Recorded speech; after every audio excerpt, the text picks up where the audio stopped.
The flames were consuming everything I owned as Sheriff Corinne Mitchell stood in my driveway with that twisted smile on her face. She watched my cabin burn like it was the 4th of July fireworks show. The woman had no idea she was looking at a federal judge who had sent dozens of corrupt officials to prison. "Shame about the fire," she said, not even trying to hide her satisfaction. "Maybe now you will reconsider joining our Community Safety Alliance." That was when I realized this small-town tyrant had just made the biggest mistake of her miserable life. I came to Cedar Falls to disappear.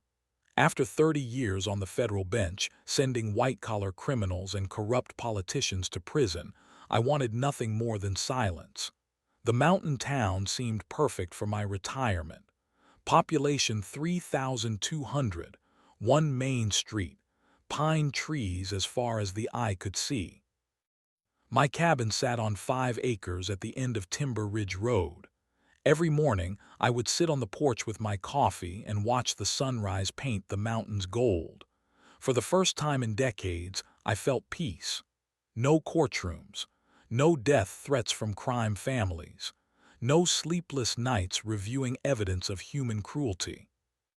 Just me, the mountains, and blessed quiet. That peace lasted exactly 6 weeks. I was having breakfast at Mabel's diner when she walked in. Sheriff Corinne Mitchell looked like she owned the place. Actually, from the way everyone's conversation stopped, she probably did. She was a tall woman with sharp features and cold blue eyes that missed nothing. Her uniform was pressed to perfection, and her badge caught the morning light like a weapon. "Mind if I join you?" she asked, but she was already sliding into the booth across from me. "Of course," I said, though something about her smile made my skin crawl. "You must be our new resident," Corinne said, signaling the waitress with a snap of her fingers. "I like to personally welcome everyone to our community.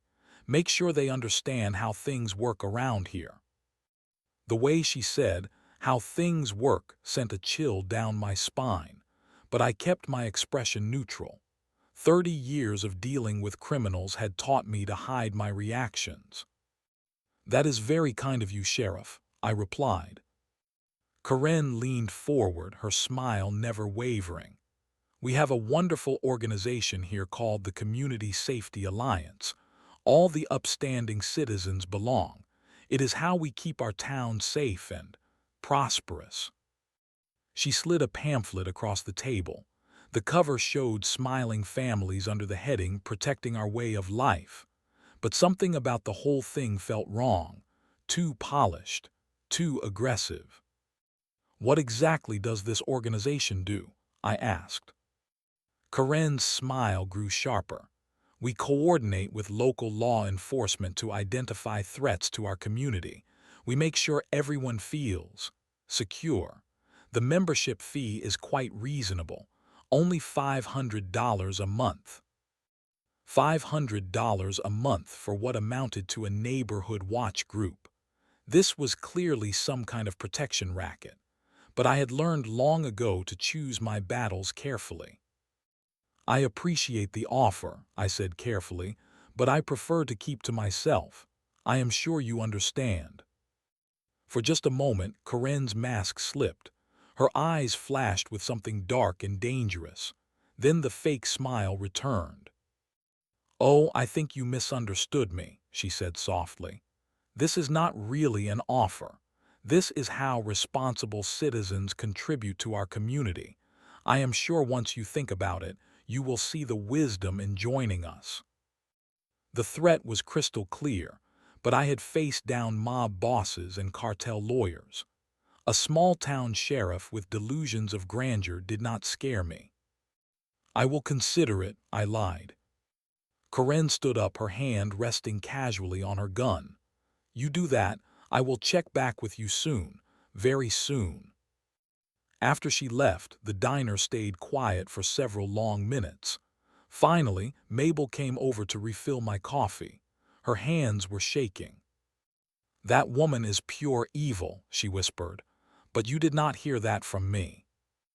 I should have listened to Mabel. I should have packed up and left that very day. But I was tired of running from bullies. I had spent 3 decades putting corrupt officials behind bars. I was not about to let some small-town tyrant chase me out of my retirement. That decision would cost me everything I owned, but it would also give me the greatest victory of my career. The harassment started 3 days later. I was working in my garden when Deputy Reynolds pulled into my driveway. He was a nervous young man who looked like he would rather be anywhere else.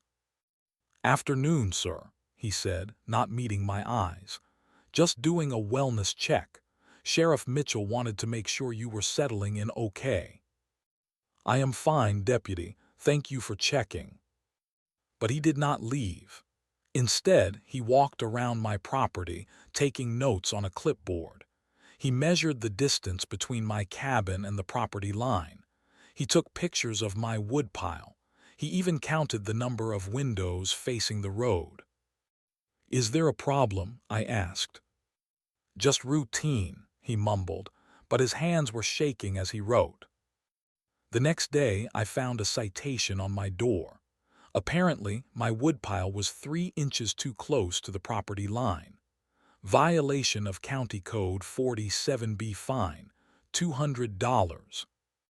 I measured the distance myself. The woodpile was a full 6 feet from the property line. But when I called the county office to dispute the citation, I was told all complaints had to go through the sheriff's department. The citations kept coming. My mailbox was allegedly in violation of federal postal regulations. My driveway was supposedly blocking emergency vehicle access. My outdoor fire pit required a permit I had never heard of. Within 2 weeks, I had racked up over $1,000 in fines for violations that did not exist. But the worst part was what happened at the hardware store. I needed supplies to build a proper woodshed, hoping to avoid future violations. But when I walked into Morrison's Hardware, the owner actually flinched when he saw me. "Sorry," Bill Morrison said, not looking at me. "We are all out of lumber. Try the next town over." The store was clearly stocked with lumber, stacks of it, but Bill would not sell me so much as a nail. When I pressed him, he just kept shaking his head and muttering about being all out. The same thing happened at the grocery store, the gas station, and the pharmacy. One by one, every business in town started refusing my money. No one would tell me why, but I knew. Sheriff Karen Mitchell had made it clear that anyone who helped me would face consequences. The anonymous notes started appearing the following week.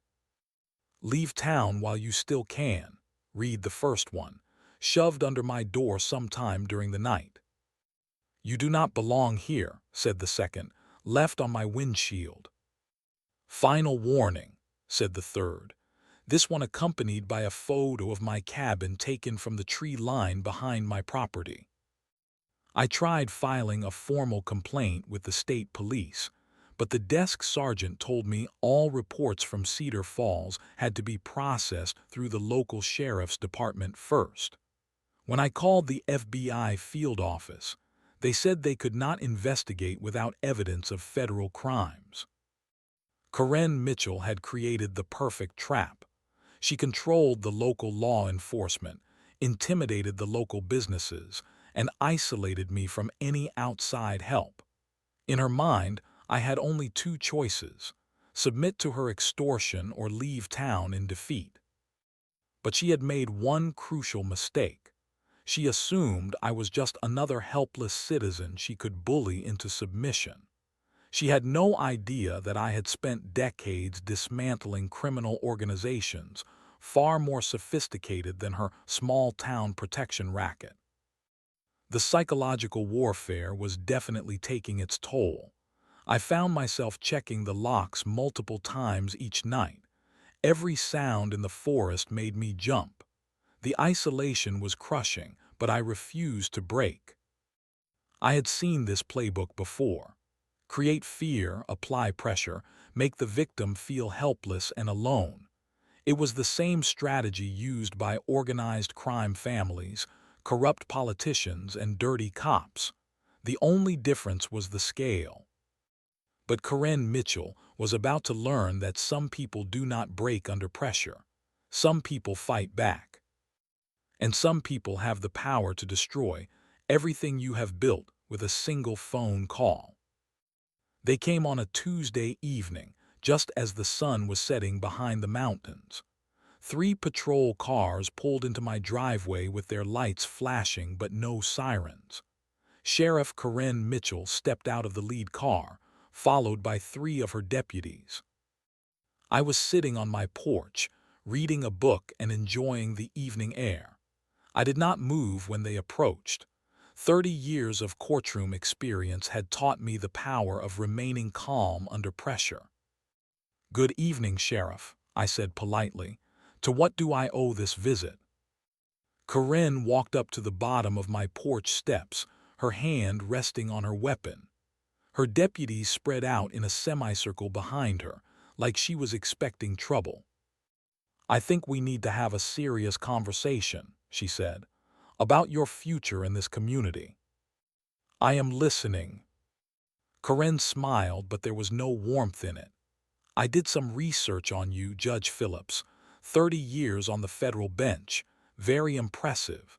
But you are not in your courtroom anymore. You are in my town under my jurisdiction." My blood ran cold. She knew exactly who I was, and she still thought she could intimidate me. The woman was either incredibly stupid or incredibly dangerous. Probably both. "Federal judges never really retire," I said carefully. "We maintain our status for life." Corinne laughed, a harsh sound that echoed off the trees. "Your status means nothing here. I am the law in Cedar Falls. What I say goes. And what I am saying is simple. Join the Community Safety Alliance or face the consequences. And if I refuse, then you will discover just how many problems a concerned sheriff can find with your property. Fire code violations, environmental hazards, structural defects. I can make your life so miserable that you will beg to leave town." Deputy Reynolds shifted uncomfortably behind her, but he did not speak. The other 2 deputies looked like they were carved from stone. "You are threatening a federal judge," I said quietly. "I am offering a federal judge the same deal I offer everyone else," Corinne replied. "Protection and peace of mind for a reasonable monthly fee. $500 is nothing to someone with your pension. And if something were to happen to me, if I were to have an accident or disappear—" Corinne's smile grew wider. "Accidents happen all the time in the mountains. House fires, car crashes. People get lost hiking and are never found. Terrible tragedies, but what can you do?" The threat was explicit now. Join her protection racket or face murder disguised as an accident. I had prosecuted cases exactly like this, sending crime bosses to prison for life with less evidence than what Corinne had just handed me. "I need time to think about it," I said. "You have until Friday," Corinne replied. 3 days. After that, things get complicated." She turned to leave, then stopped and looked back at me. "Oh, and Judge, do not even think about calling for help. I have friends in the state police, the FBI, and the federal courthouse in Denver. Your reputation might open doors, but my connections can close them just as fast." After they left, I sat in the darkness for a long time. Corinne Mitchell had just confessed to running a criminal enterprise, threatening a federal official, and planning potential murder. She had done it in front of 3 witnesses who were either too corrupt or too scared to speak up. But she had also made a fatal error. She assumed that because I was alone and isolated, I was helpless. She thought that her small-town connections could neutralize federal authority. Karen Mitchell was about to learn that federal judges do not work alone. We are part of a system that spans the entire country, with resources and connections that small-town sheriffs cannot even imagine. I had 3 days to live or die, but Karen Mitchell had the rest of her life to regret underestimating me. Friday night arrived like a death sentence. I spent the day making preparations, though not the kind Karen Mitchell expected. I did not pack my bags to flee town. Instead, I made phone calls to old colleagues and documented everything that had happened since my arrival in Cedar Falls. If something happened to me, at least there would be a record. The power went out at exactly midnight. That was the first sign that this was not an accident. In 30 years of living in various remote locations, I had never experienced a power outage that affected only one house. But when I looked toward town, I could see lights twinkling in the distance. The outage was surgically precise. I was reaching for my flashlight when I smelled it: gasoline. The acrid smell was coming through my bedroom window, carried on the night breeze. My heart began racing as I realized what was happening. Someone had doused the exterior of my cabin with accelerant. I grabbed my phone to call 911, but the line was dead. They had cut the landline as well. My cell phone showed no signal, which was impossible. I had always gotten at least 2 bars from my bedroom. They were jamming the cell towers. The first orange glow appeared outside my kitchen window. Then I heard the whoosh of flames catching hold. Within seconds, the entire west wall of my cabin was engulfed in fire. I had maybe 2 minutes before the whole structure became a death trap.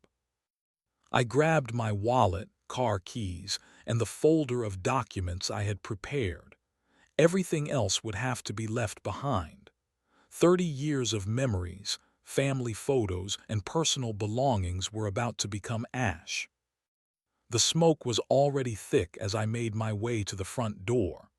The heat was intense, and I could hear the wooden frame beginning to crack under the stress. I threw open the door and stumbled outside, gasping for clean air. That was when I saw them. 3 figures stood at the edge of my property, silhouetted against the burning cabin. They were too far away to identify, but I knew who they were. Karen's deputies, making sure the job got done. I stumbled toward my car, but the heat from the fire had already shattered the windshield. The vehicle was too close to the cabin to be drivable. I was stranded with nothing but the clothes on my back and the documents in my hand. The fire department arrived 25 minutes later. 25 minutes to respond to a house fire in a town the size of Cedar Falls was inexcusable. It should have taken 10 minutes maximum. But when the trucks finally showed up, they moved with the urgency of a Sunday afternoon parade. Sheriff Karen Mitchell arrived 5 minutes after the fire department. She climbed out of her patrol car and walked over to where I stood watching my home burn. Her expression was perfectly composed, like she was attending a church social instead of an arson scene. "My God," she said, her voice dripping with fake concern. "What a terrible tragedy. Thank goodness you got out safely." "This was not an accident," I said. Karen put her hand on my shoulder in a gesture that probably looked comforting to the firefighters. But her grip was too tight, and her fingers dug into my flesh like claws. "House fires are unfortunately common in these old mountain cabins," she said. "Faulty wiring, wood stoves, so many things can go wrong. Someone poured gasoline around my house. I am sure the fire investigation will determine the cause. Deputy Martinez is our certified arson investigator. He is very thorough." Deputy Martinez was one of the 3 men who had accompanied Karen on Tuesday night. His investigation would conclude whatever Karen wanted it to conclude. By dawn, my cabin was nothing but a blackened shell and a pile of ash. Everything I owned was gone. My books, my furniture, my photographs of family and friends who had passed away. Irreplaceable memories reduced to nothing. But as I watched the last embers die, I felt something I had not experienced in decades. Pure, crystalline rage. Corinne Mitchell thought she had won. She thought burning down my house would send me running back to whatever rock I had crawled out from under. She expected me to slink away in defeat, another victim of her small-town terrorism. Instead, she had just handed me the evidence I needed to destroy her completely. Arson is a federal crime when it involves interstate commerce or federal officials. Corinne had just committed a felony that would send her to federal prison for 20 years minimum. The only question now was whether I could stay alive long enough to make sure she got there. I drove straight to Denver. The 3-hour drive gave me time to think and plan. Corinne Mitchell had made several critical mistakes in her arson attack. She assumed that destroying my house would leave me powerless and isolated. She had no idea that federal judges maintain lifetime access to resources that local criminals cannot even imagine. My first stop was a secure phone booth outside the federal courthouse. Yes, they still exist, and yes, federal officials still use them when they need to avoid electronic surveillance. I dialed a number I had memorized 30 years ago and never forgotten. "Agent Morrison, FBI," came the familiar voice. "Tom, this is Judge Phillips. I need help." There was a pause. Tom Morrison and I had worked together on dozens of cases involving public corruption. He knew that if I was calling, something serious was happening. "What do you need?" "I am sending you a file on a sheriff in Cedar Falls, Colorado. Her name is Corinne Mitchell. She is running a protection racket and she just tried to kill me." "Jesus, Phil, are you safe?" "For now. But this woman has a network of corrupt law enforcement officers, and she thinks she can intimidate federal officials. I need a full investigation." "You will have it within 24 hours.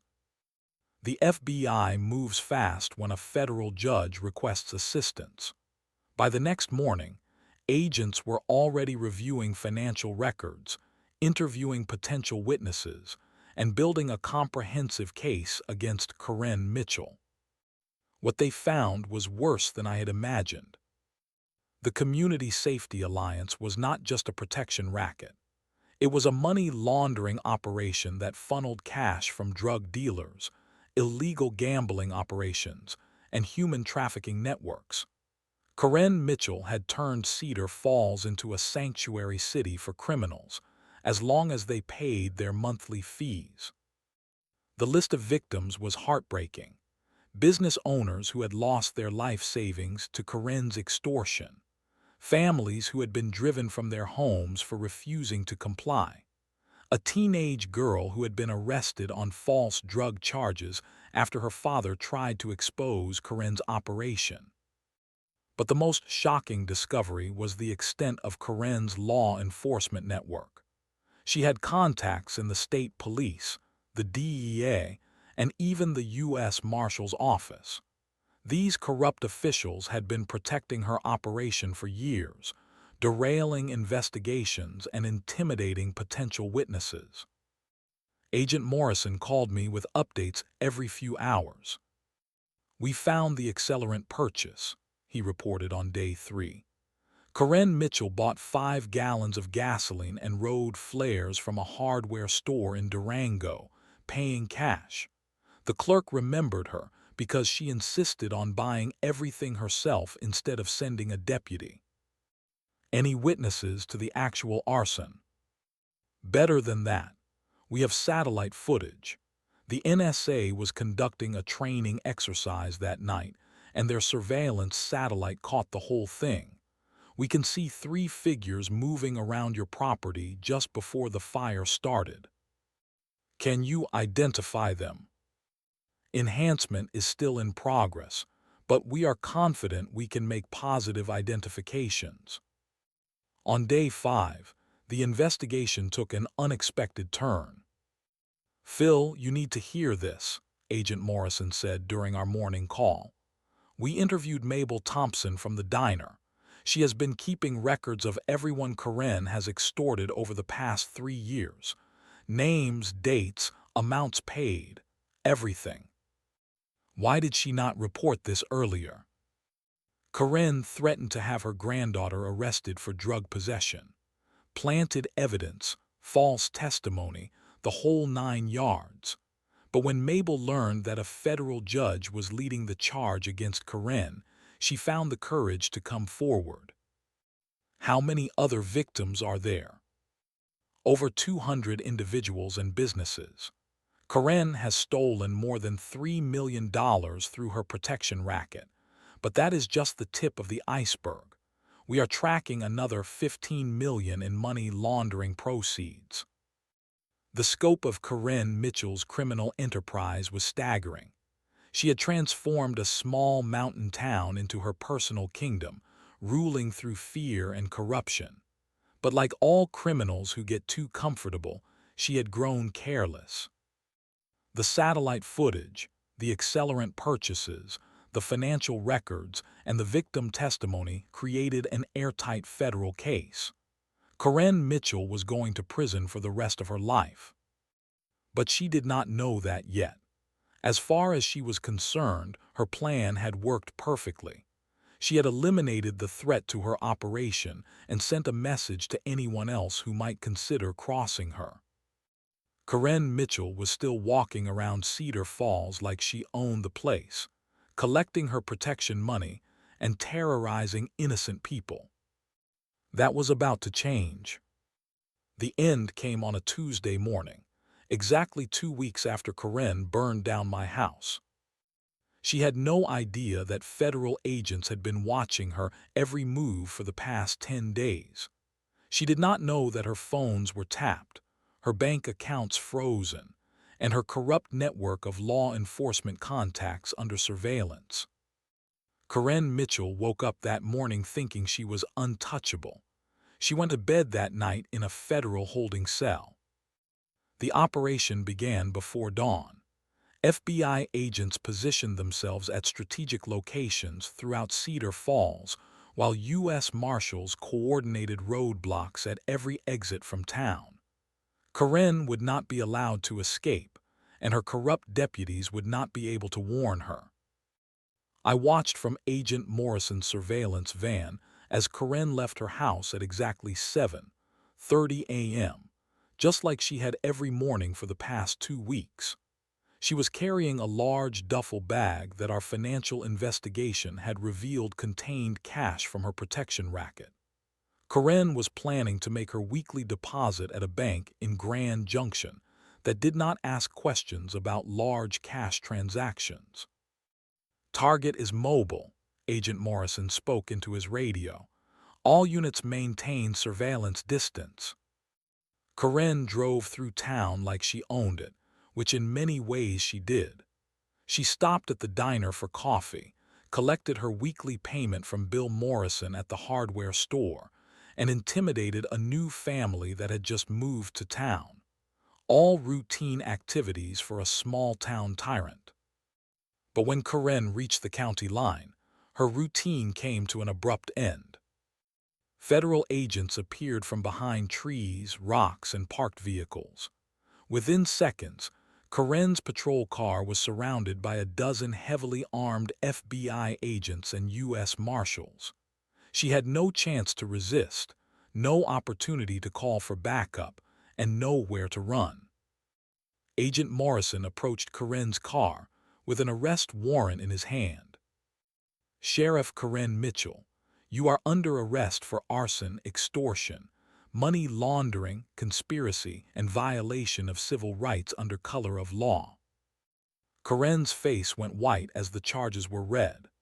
But when Agent Morrison mentioned my name as the complainant, her expression changed to pure shock. "Phillips," she whispered, Judge Phillips filed these charges. Federal Judge Philip Richardson Phillips, Agent Morrison confirmed. The man whose house you burned down 2 weeks ago. The realization hit Karen like a physical blow. She had spent months terrorizing and attempting to murder a sitting federal judge. The woman who thought she was above the law had just discovered that there are some people you do not mess with. I want to make a deal, Karen said desperately. I can give you names, bigger fish than me.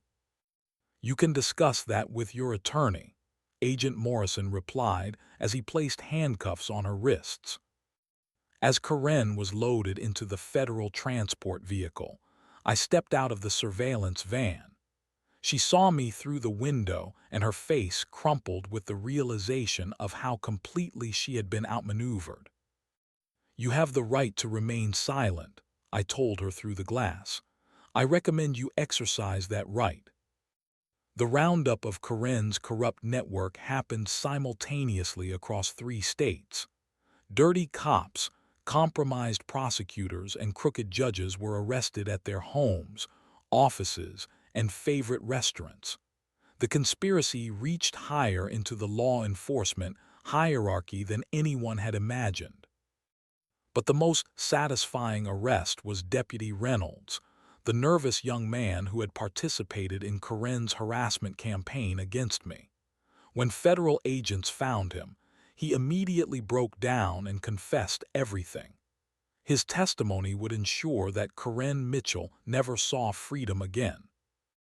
By noon, the entire criminal organization that had terrorized Cedar Falls for years was in federal custody.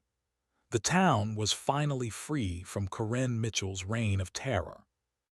But for me, the victory was bittersweet. I had won the war, but at the cost of everything I owned. My peaceful retirement was over, replaced by months of testimony, trials, and media attention. Still, as I watched Karen Mitchell's patrol car disappear down the mountain road, I felt a satisfaction that I had not experienced since my early days as a prosecutor. Justice was not just about applying the law. Sometimes it was about standing up to bullies who thought they were above consequences. Karen Mitchell was about to learn that nobody is above the law. Nobody. The federal courthouse in Denver had never seen anything like the Karen Mitchell trial. Media trucks lined the street outside. Reporters from every major news network wanted to cover the story of the small-town sheriff who tried to murder a federal judge. But for me, the real story was happening inside the courtroom, where years of suppressed truth were finally coming to light. Karen Mitchell looked nothing like the confident tyrant who had terrorized Cedar Falls. Dressed in an orange jumpsuit and shackles, she seemed to shrink a little more each day as witness after witness testified about her crimes. The prosecution's case was devastating. Agent Morrison presented the satellite footage that showed Karen and her deputies pouring gasoline around my cabin before setting it ablaze. The video was so clear you could see Karen's face, illuminated by the flames as she watched my home burn. Mabel Thompson testified about 3 years of extortion and intimidation. Her voice shook as she described how Karen had threatened to plant drugs on her teenage granddaughter if she did not pay protection money. Bill Morrison from the hardware store broke down on the witness stand as he recounted how Karen had forced him to refuse service to anyone who would not join her protection racket. His business had become a weapon in Karen's war against independent citizens. But the most powerful testimony came from the victims Karen had driven from their homes. The Hernandez family had lost their restaurant after refusing to pay Karen's protection fees. Maria Hernandez wept as she described watching her husband's dream business destroyed by false health code violations and manufactured emergencies. The Johnsons had fled Cedar Falls after Karen arrested their son on fabricated drug charges.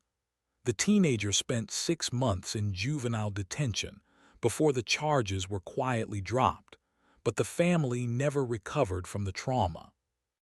One by one, Karen's victims told their stories of intimidation, extortion, and abuse. The pattern was always the same: refuse to submit to Karen's authority and face systematic destruction of your life and livelihood. When it came time for my victim impact statement, the courtroom was packed with reporters and spectators. I had prosecuted hundreds of criminals over my career, but I had never been on the other side of the witness stand. "Your Honor," I began, "Karen Mitchell did not just burn down my house. She attacked the very foundation of our legal system. When a law enforcement officer believes she can intimidate and attempt to murder a federal judge, she is declaring war on the rule of law itself." I looked directly at Karen as I spoke. She would not meet my eyes. This defendant turned a peaceful mountain town into her personal kingdom, ruling through fear and violence. She perverted the badge and uniform that should represent justice and protection. She betrayed every oath she ever took and violated the trust of every citizen she swore to serve. The judge sentenced Karen Mitchell to life in federal prison, without the possibility of parole. The sentence was handed down on multiple federal charges: arson of a federal official's residence, attempted murder of a federal judge, extortion under color of law, money laundering, and conspiracy to violate civil rights. Each charge alone carried decades in prison. Together, they ensured that Karen would die behind bars. As the bailiff led Karen away in shackles, she finally looked at me.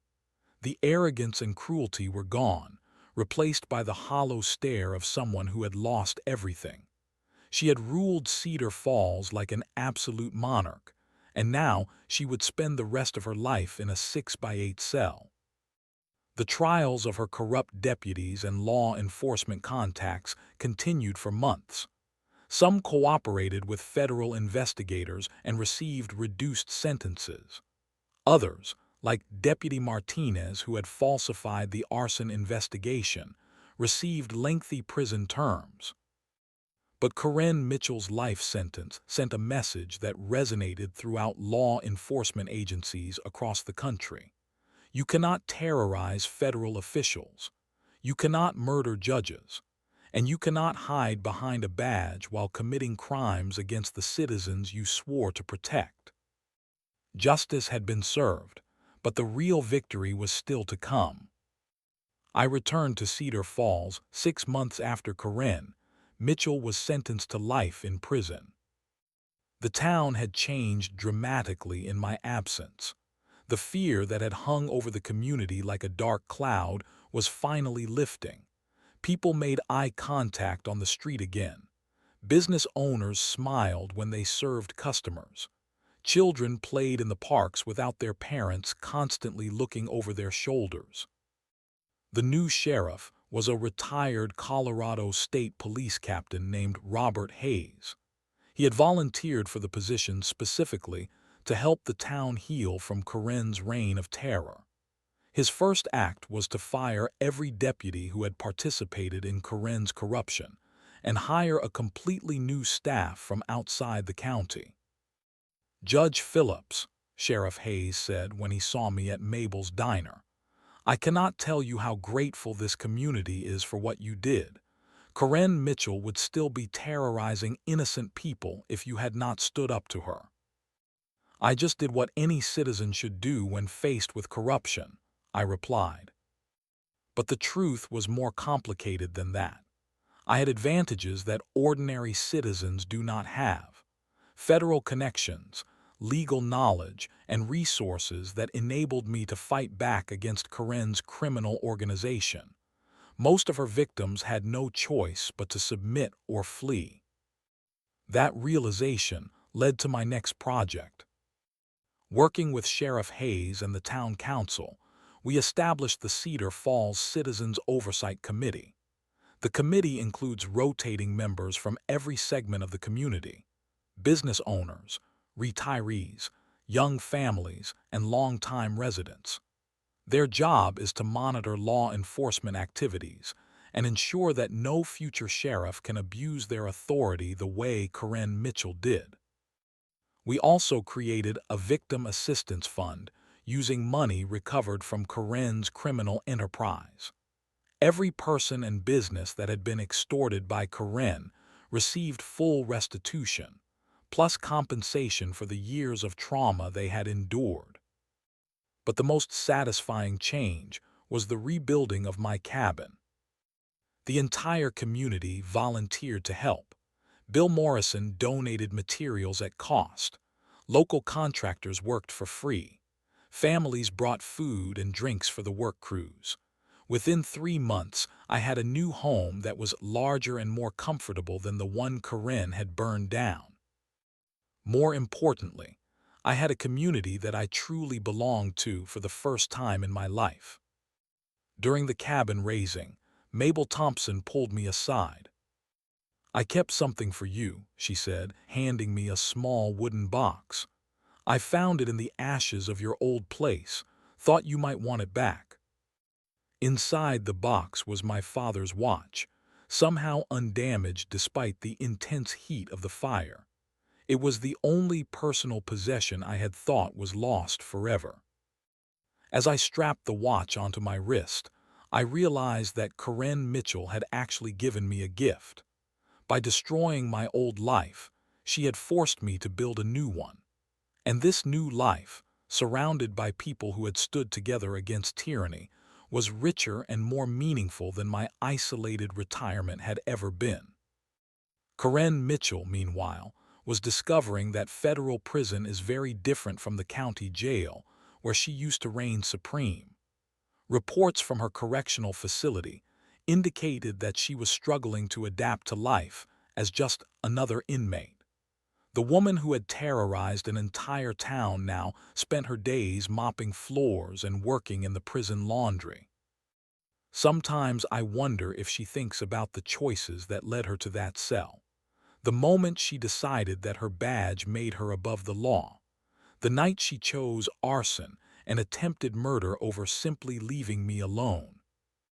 But mostly, I do not think about Corinne Mitchell at all. I think about the sunrise over the mountains, the coffee on my porch each morning, the satisfaction of helping a community heal from trauma and build something better. Justice is not just about punishment, it is about restoration. And in Cedar Falls, justice has finally been served.